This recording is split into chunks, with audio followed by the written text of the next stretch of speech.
my daughter Christine, and she's been acknowledged already. I'm glad that Sam is here. When we were coming to events here, when Sam was a newborn and then 2 years old running around, and now he's 16. For that amount of time and even longer, many of us have been in the fray. I am honored to be in Agar's home. I accept his compliment on behalf of all of my members of Congress who work so hard to make our accomplishments possible. I also stand in front of this fireplace once again. We've come together many, many times over the years for our causes, for our candidates, for the Democratic Party. I want to acknowledge the beautiful leadership of Diane. It makes me emotional to think of it, but what partners they were, and how many years they fought the good fight for our country. So, absolutely. And it did.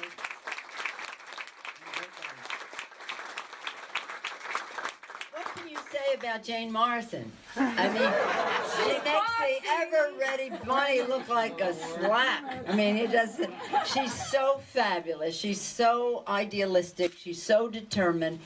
She's so operational, right? That would have been Phil's word.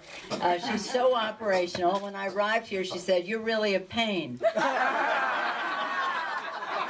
said, "Huh? Yes?" And she said, "Over 200 people. You really caused us some problems today."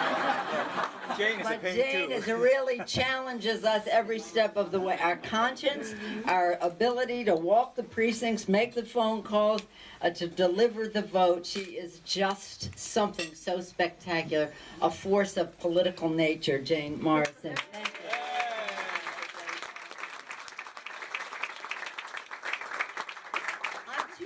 To live in the district with Mark Leno. And Mark, thank you for your leadership in so many ways in the state legislature, and we are there for the fight for equality every step of the way. In our schools, in our marriages, every step of the way. Thank you for your leadership.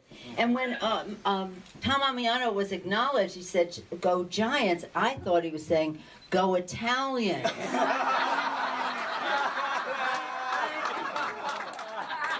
Go Giants, that was good. That would be Christine's first preference, go Giants. But how proud we are of Tom for every way and manner and energy with which he represents us.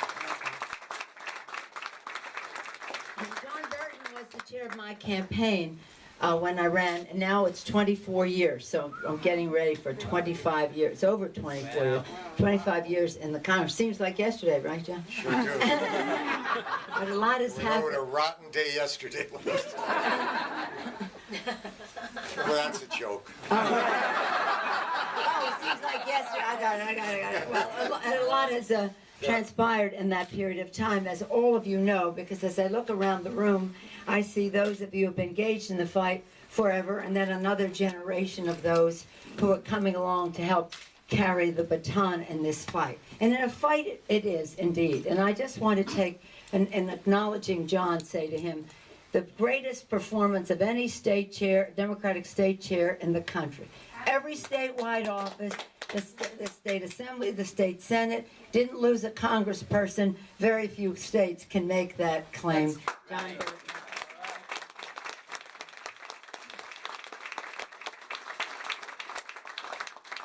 I too want to commend President Obama for the actions taken when we were in power. Just think of this.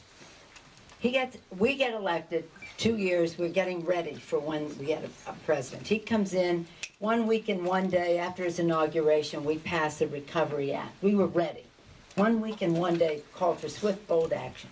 The first bill he signed, Lilly Ledbetter, ending discrimination against women in the workplace. One of the last bills he signed during our term, repeal of Don't Ask, Don't Tell, ending discrimination in the military. Bookends, workplace for women, military for gays, lesbians, transgenders, bisexuals. 2 bookends. Maggie Rubenstein. Whatever. Curious, whatever. In between legislation to expand liberty for people, health care for all Americans as a right, not a privilege, where people can choose if they want to change jobs, start their own business, be self-employed, whatever it was, not be job locked because a child is bipolar, has diabetes, or somebody has a pre-existing condition. Wall Street reform, where no longer will the recklessness of some on Wall Street cause joblessness on Main Street. The biggest consumer protections in the history of our country. Millions of acres of parkland, you name it, national service, the Ted Kennedy bill for national service, for seniors, for military, for our young people. Every step of the way, legislation, very positive, opening up our country to more opportunity. That was that time. Now, in the first 8 months, not one bill. 2 terrible budget bills that the president had to sign, but one celebratory signing, whether it be, I would add to the list I added, the bills relating to HIV and AIDS, all of those kinds of, nothing. They're not passing anything. And for the next 15 months, that will be the story of this administration. And if we don't win the Congress for the next 2 years after that, if you can't hear me out there, after that, that will be the story of this presidency. A wasted opportunity for progressive change in our country. Now, what's happening right now in Washington and why I'm so encouraged, and this is such an inspiration to me to see so many of you have been in the fight. The Republicans right now are using the idea of deficit reduction as an excuse. Yeah. They're hijacking an idea that has some resonance. We all want to reduce the deficit in order to not reduce the deficit, but to destroy the public space, to destroy government. Whether it's public schools, public safety, clean air, clean water, food safety, reform on Wall Street, protections for consumers, you name it, forget about it. They're defunding every initiative in that regard. You wonder, do their children breathe air? Do they drink water? Why do they not care? But they don't. But they don't. And so the president is faced with the bill that that was put forth. Oh, thank you, Agar. And we did save some things. We said no cuts in Medicare, Medicaid, Social Security. We said that the bill had to last 18 months. We weren't going to be held hostage every few months on it. We got protections for safety net, mandatory safety net, whether it was a child tax credit, low-income tax credit, food stamps, those kinds of things, should we go to a trigger. We got some things in there that were very good, limiting any exposure of Medicare to 2%, not 4%, as they had in the original proposal that the president was working out. But that wasn't, while I'm proud of those, and we held the line, the fact is $1.2 trillion in cuts were made, which we can ill afford in terms of our obligations to each other in a sense of community. Now, if they were really concerned about deficit reduction, where were they when Bush was president and he created these deficits? Yeah. 2 unpaid for wars. 2 unpaid for wars, tax cuts for the wealthiest people in our country, which did not create jobs. More jobs were created in the second year, that would be last year, of the Obama administration in the private sector than in the 8 years of the Bush administration. So if they cared about deficit reduction, where were they when the deficit was growing? They were silent. And then all of a sudden they hold up this president alone, as the first president, that if you want to lift the debt ceiling, then we're holding you hostage to this destruction of government and the role of government in the lives of the American people. And the impact that it has, Medicare, Medicaid, Social Security, student loans, Pell Grants, you name it, right across the board. So, but here's what really is the challenge that we have as we go to that table. I sent Javier Becerra, good progressive, Jim Clyburn, they're all progressives, Chris Van Hollen. So when I named my names, they said, oh yeah, of course. Of course, yeah, of course. Yes, I say of course too. That's right. But here's the thing, that table's supposed to be about reducing the debt. We're saying we want that table to be about job creation in our country. Right. Job creation. This is not If they want to reduce the deficit, there's a way to do it. We know how to do it. We had to clean up behind Reagan-Bush deficits when Clinton was president. Now we have to clean up against behind the second Bush deficits. We know how to do it. We can get that done if that were the purpose. It isn't. So now we're going to the table, and what I've said to the members is the following. Of course, they don't really want to reduce the deficit. We know how to if they did. This is about job creation. Now, this is a part of something over a period of time that all of you have been in the fight. And this is the culmination of it. I said to the members on the floor when I went to speak about this is our existential question. Why are we here? We are here to fight for the American people. We are here to fight for an economy that is fair, a society that is open, a sense of community where we have responsibility for each other. And why are we here now? We are here now for this fight, and this is not one that it can be sort of like green shade, bean count, compromise it out at this level. Well, we'll cut here and you cut there. We have to take it to a higher ground. Are we about the education of our children, a dignified retirement for our seniors? Are we for a safe, clean environment? Are we for reducing the deficit in a way that has a positive impact on people and creates jobs?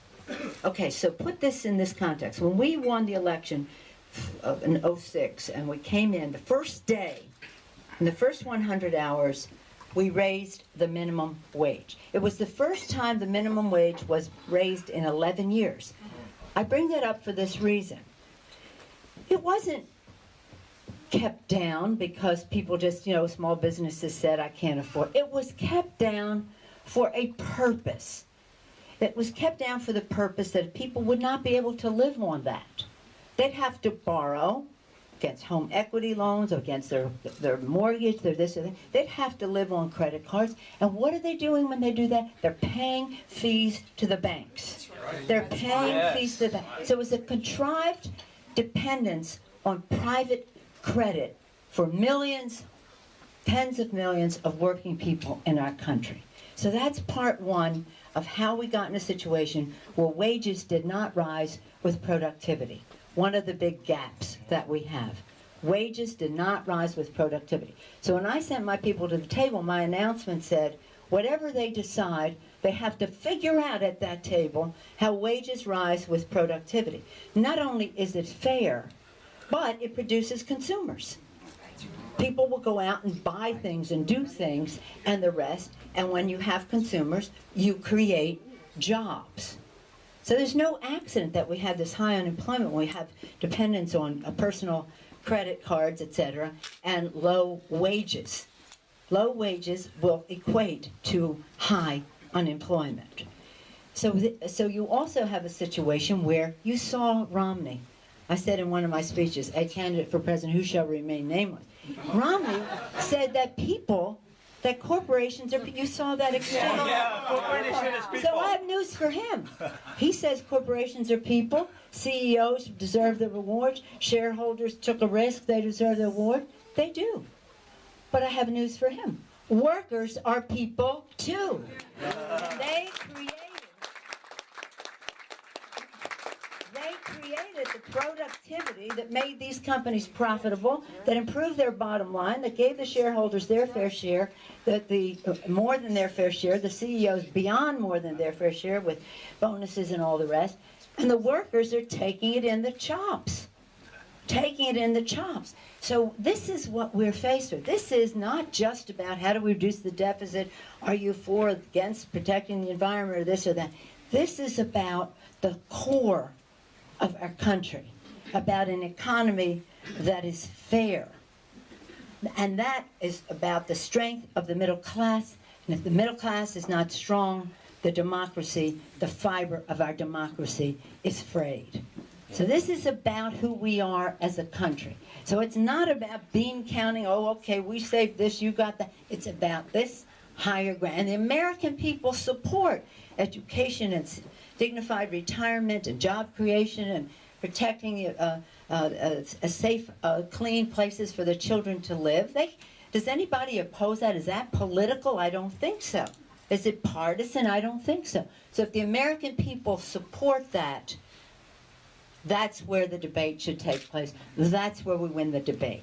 Now, the very idea is, though, that their goal in life, as they have said to me, the difference in these meetings, they've said to me, the difference between us and you is you want to strengthen Medicare by making pharmaceutical companies pay more. We could, like $100 billion, a lot of money, by making pharmaceutical companies pay more.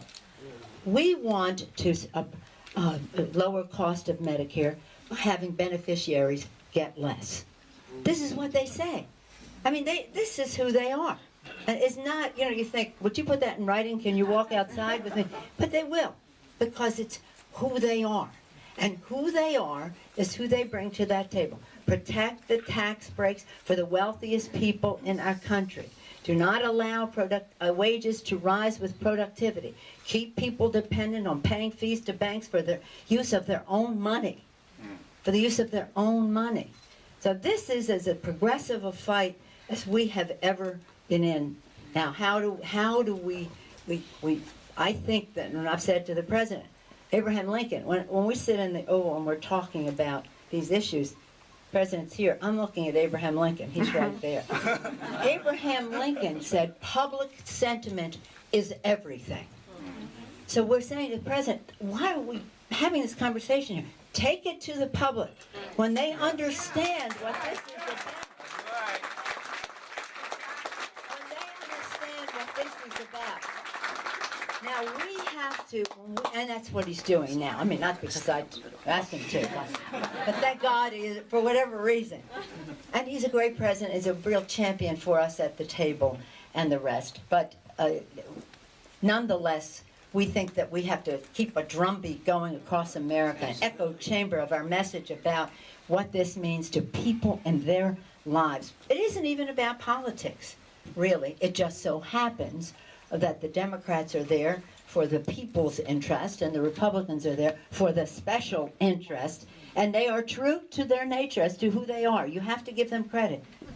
They are blatant, brazen advocates for protecting tax breaks for the wealthiest people in our country, for protecting, reducing any infringement on special interest in terms of their just sucking up income from the middle class, the biggest transfer of funds to the high end. You're talking about like 1% of the American people versus 99% of the American people. We like to think we're talking about 100% of the American people because that 1% hopefully is patriotic and wants our country to succeed. So in any event, it's a wild time, and it is like time to just, Mr. Ammiano, hit it out of the park. There is nothing to lose by just no holds barred. Every sports analogy you could think of, that you just have to go in there and fight it out. And then they'll accuse you of class warfare and this and this and this. Come on. Come on. They're the ones practicing class warfare against us. That's right. Yes, That's against right. the people. And so what? So let me give you some hope as you leave here. One of the things that I want to observe is I keep saying, they're saying no, they're not going to.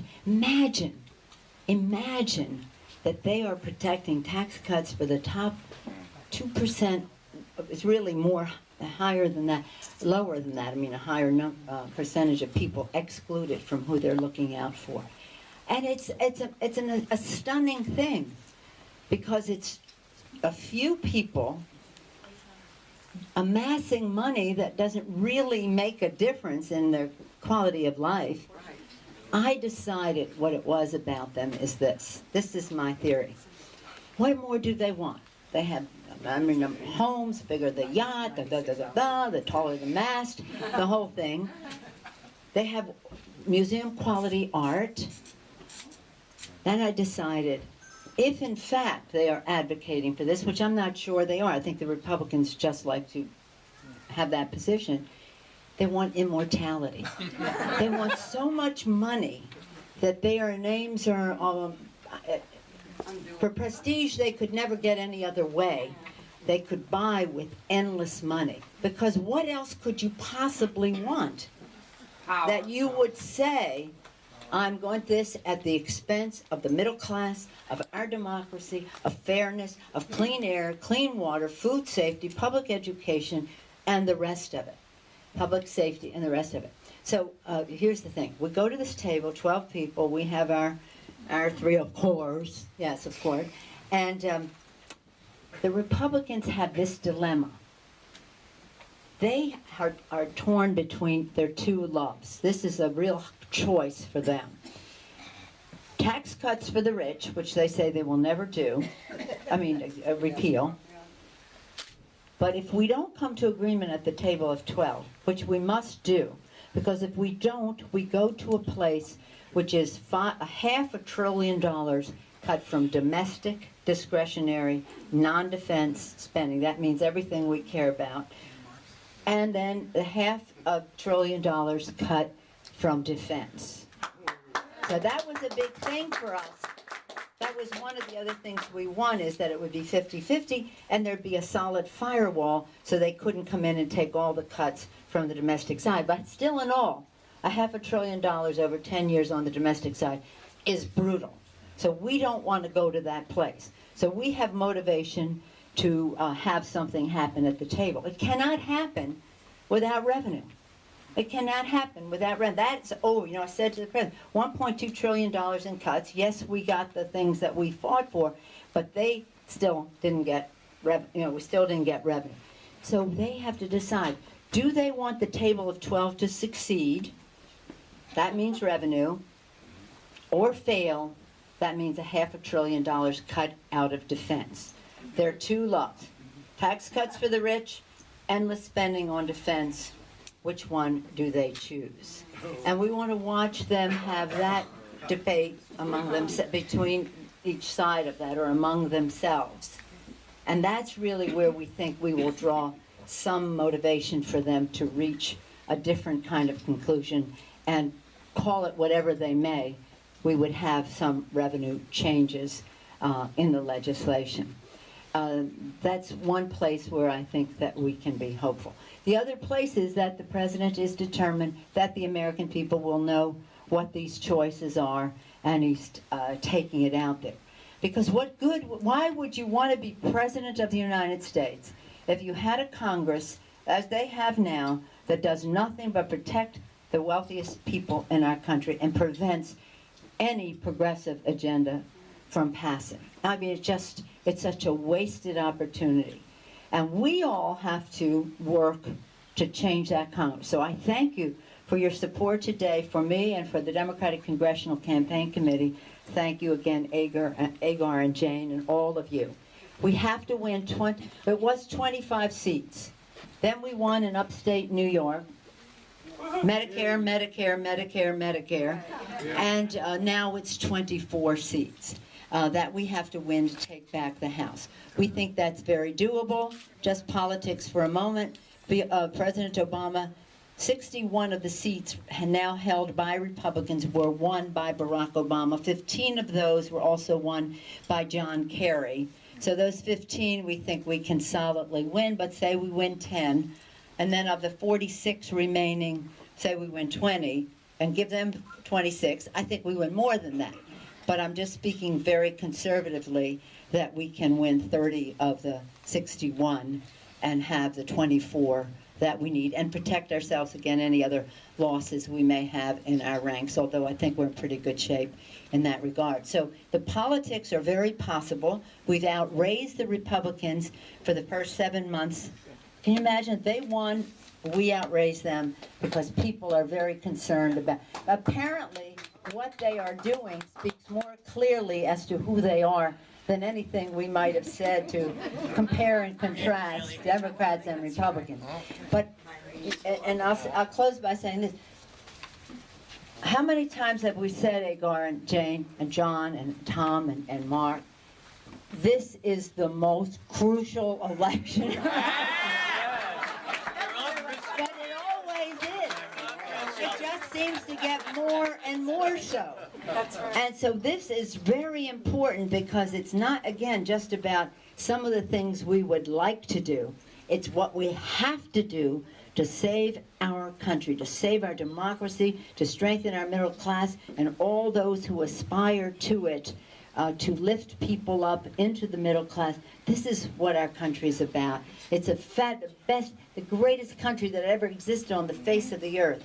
We've got to end those wars, bring our troops home, not just from those wars, but from other places that were strewn throughout the world as well, and be able to make a budget that reflects our values, that has a direct positive impact on the lives of the American people, and measures the strength of our country, not just in our military might, but in the health, education, and well-being of the American people. That's what the Democrats are about. Thank you all for